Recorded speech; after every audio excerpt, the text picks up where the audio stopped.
ñu ñëw ci assemblée nationale ak casquette député bi nga am. yaa ngi groupe parlementaire Benno Bokk Yaakaar. actuellement. man maa ngi nekk tout le temps ci groupe des non alignés. non inscrit non inscrit mais quelquefois. damay nekk ak groupe Benno Bokk Yaakaar parce que majorité présidentielle. bi nga bokkee majorité présidentielle tu es obligé ngay voter ak ñoom. mais dans le cas bu fekkee ne que wóor na ma ne que li ñuy def nii gis naa ci sama bopp. bu ma gisee sama bopp tamit dama leen di koy wax wala du ma voter wala du ma ñëw. non mais ban groupe nga ci bokk parce que ñetti groupe moo am. non actuellement non inscrit Benno ak. non actuellement groupe Benno Bokk Yaakaar laa bokk. ah kon kay yow bokkatoo non inscrit. non inscrit génn naa fa depuis 3 ans 4 ans avant élection présidentielle. mais 2017 bi nga duggee. non inscrit nga duggee assemblée ma duggee non inscrit laa duggee assemblée. bi ñu demee ba heure majorité présidentielle ci laay doog a dem Benno Bokk Yaakaar. Benno Bokk Yaakaar. ndax mooy logique. Logique. C'est logique. nan la nekkee logique. parce que bu fekkee da nga ne yow da ngay jàppale nit mënoo ko jàppale ba pare te li ngay jàppale yow d'accord loo ci politique bi. mënul nekk ok booy jàppale nit majorité présidentielle parce que nit ñi damay wax tout le temps dafa am différence entre Benno Bokk Yaakaar ak majorité présidentielle. parce que nit ñi dañuy def toujours confusion. Benno Bokk Yaakaar mooy ñi nga xam ne dañu àndoon depuis le début ànd dem fal Macky Sall. ñooñu Benno Bokk Yaakaar la. loolu amul benn problème. oui mais am na ñoo xam ni au départ bokkuñu. comme yow. man si laa bokk. ndax man Abdoulaye Wade laa nekkaloon bi Macky Sall di nekk président. donc nekku woon ak moom. bi may dem élection législative en 2012. dama dem man kenn bokku woon ak kenn donc bu ma demee assemblée j'étais un indépendant ma dem nekk non inscrit. bi ñu demee ba 2016 ñu jëm si référendum. référendum laa commencé di ànd ak Macky Sall en élection. kon yow ci wii bi nga adhéré woon. man maa créé les ambassadeurs du oui. nit ñi dañuy gaaw a fàtte. bi ñuy def référendum. maa jëkk a woote avant Macky Sall di woote man maa créé les ambassadeurs du oui. yóbbu leen place de l'Obélisque defar ay plaquettes ñu dem pour les ambassadeurs du oui. ba ma koy créé boobu temps ñoom Macky Sall waxaguñu boobu temps ñoo ñëpp a noppi. man maa dem si président Macky Sall ne ko li ngay def loolu laa d'accord. kon damay créer les ambassadeurs du oui. foofu la suñu lien tàmbale. seen alliance fa la dooree. waaw léegi yow am nga déception ba léegi yow am nga satisfaction ci loolu nga defoon en 2016. ak constitution bi ak référendum bi. bien sûr am naa ci satisfaction. rëccu woo ci dara. non man du ma rëccu. ak recul démocratique yi ci tukkee. non ñàkk recul démocratique respect application point yi ñu ci yokkoon. non xam nga recul démocratique da ngeen koy tudd rek parce que journalistes yi. wala ñi nga xam ne que dañuy wax ne société civile lañu. ñoom dañuy gis recul démocratique en fonction de li mu leen neexee. defuñu ko waxuñu ko objectivement parce que recul démocratique. kon dëkk bi kenn du wax lu la neex dëkk bi lu neex waay wax. bu lu neex nga bind sax ci koo xam ne defu la dara nga xëy suba bind ko saaga ko te kenn du la def dara. yow liberté d'expression bi xanaa nga bëgg ñu tënk ko kon. non liberté d'expression d'accord naa si mais liberté démocratique liberté d'expression du benn. te liberté d'expression dafa ànd ci liberté démocratique. ndax bu amul woon liberté démocratique am na loo xam ni nit ñi moo ko wax nit mais da ngay wax ci nit lu koo xam ni séqu leen waxu leen jotewu leen dara ngay wax si moom. te ëllëg kenn dul def dara loolu démocratie ko maye. léegi yow bu fekkee ne démocratie am na les véritables opposants yi ñu ko mën a wooyee mënuñoo sax participer ci élection. ban élection lañu mënta participer. d'abord Khalifa Sall 2019 Karim Wade 2019. waaw xam nga lu nekk da nga koy indi ci contexte am. Khalifa Sall dem na élection 2014. waaw bi mu demee élection kenn terewu ko. vrai faux mënuñ ko woon. damay poser question xam nga nag ma wax. bi muy dem en 2014 kenn terewu ko dem élection.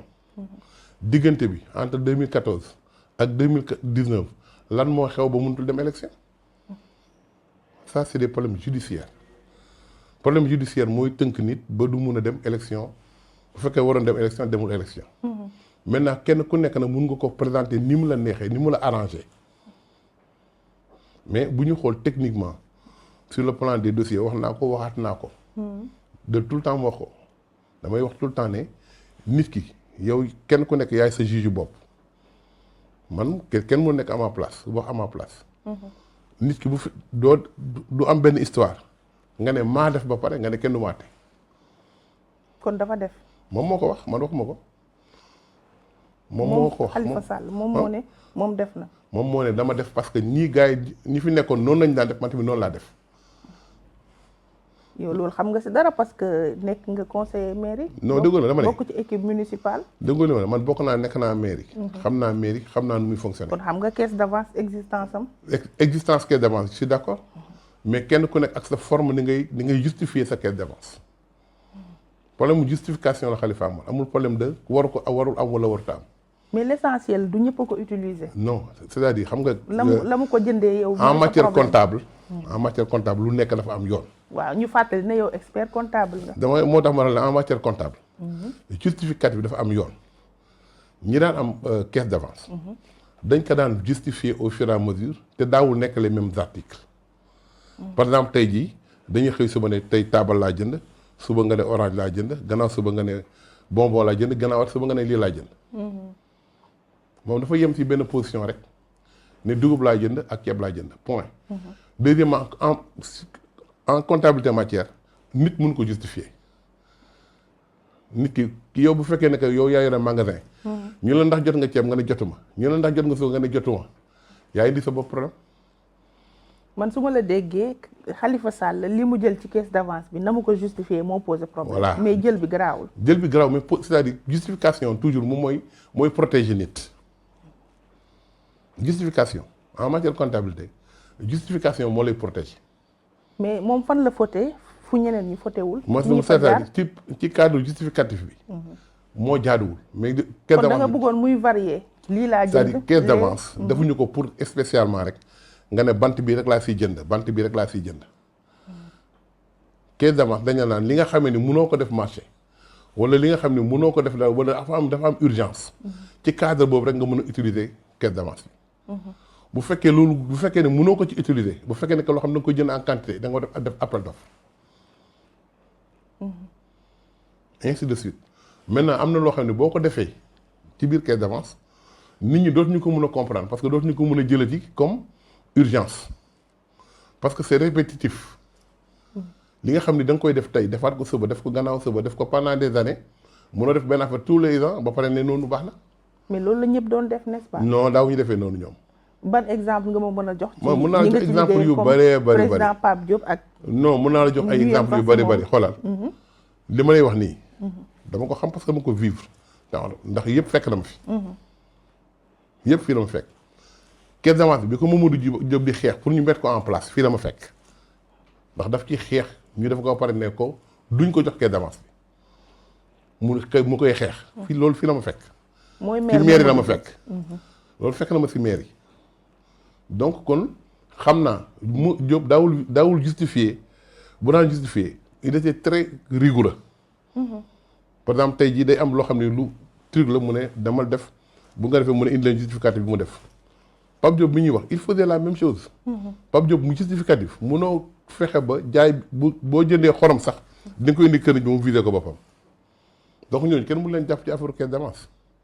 parce que bu jëndee orange boo nee jënd naa 10 caisse orange 10 ticket pour yóbbu ko ci benn gàmm wala pour yóbbu ko ci benn màggal wala dara di nga ko defar facture jour boobu nga indi ko mu visé ko.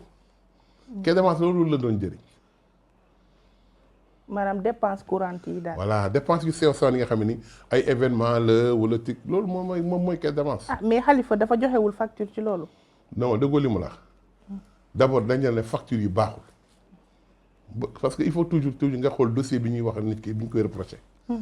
dañu ne dossier yi dañu ne facture yi baaxul ndax benn GIE rek moo ko def. loolu moo indi woon ñu jàppoon borom GIE bi bi ñu jàppee borom GIE bi mu ne man musuma yëg.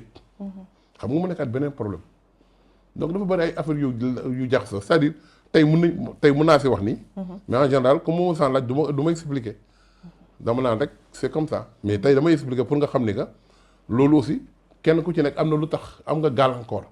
gàllankoor ba tax yow demuloo voté ji loolu c'est pas les gens ci yow la nit ñi terewuñ la yow yaa dugg justice bu la justice tere nag. non volonté kenn la ki nga xam ne bu ko neexee teg coom-coom. non bu ko neexee du wax c'est-à-dire quelquefois. moo ko waxal boppam. waaw dafa naan da nga xam nga président li ngeen di wax bu ko neexee mu teg coom-coom am na fu mu mun a teg coom-coom am na fu mu mun a teg coom-coom. waaw parce que nit moom boo taxawee ne maa def kenn mënut si yet dara. man gisuma fu Khalifa Sall taxawee ne man maa def. maa def ma c'est-à-dire j'ai pas compris. je suis fautif fu mu. aveu de culpabilité Khalifa. il n'a jamais dit qu'il est fautif. dégguma ko de. non man mi dégguma ko mu ne dafa fautif. waaw kenn waxul dama ne. dafa ne gars yi nii lañu daan def nii laa def. mais dama ne gars yi ni ñu doon defee ak moom ni mu defee y a une différence. waaw mais est-ce que élégance la ak courtoisie sa adversaire politique nga ne ko ratt ci kaso bi. non gàllankoor ko ba du mën a participer. non dama lay wax dara état d'esprit politicien. kenn mënu ko xam. politicien. ñii ñuy wax politicien. ku ñu jekku dañ lay rey en politique gars yi dañ naan y a pas de cadeau. donc kon ñoom entre ñoom seen guerre la parce que ñoom ñoo nekk boobu niveau guerre. non yow boo ne ñoom yow yaa ngi ci biir yow. non man bokkuma si yooyu guerre. ah yow parce que man bu doon man la du ma defee comme ni président defee je ne le ferai jamais. bu doon yow nooy def. du ma def dara du ma ko tudd sax dama koy bàyyi je lui dis rien du tout dama koy bàyyi. doo ko tëj doo ko du ma ko tëj pourquoi ma koy tëj. bu doon man du ma ko tëj jamais. kon boo nekkoon ci place président Macky du ma ko Sall tëj Khalifa Sall du dugg kaso. déedéet du ma ko tëj. Karim Wade nag. Karim Wade aussi xaw ma lu mu def. je peux pas te le dire.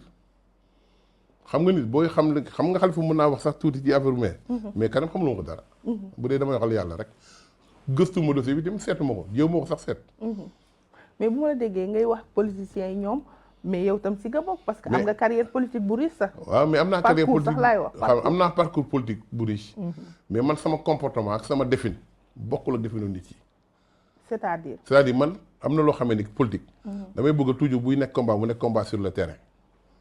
mais bu mu nekk des combats en dessous de la scène. voilà individuel man bëgguma loolu. man damay bëgg nit ki looy def mu nekk dëgg si yow.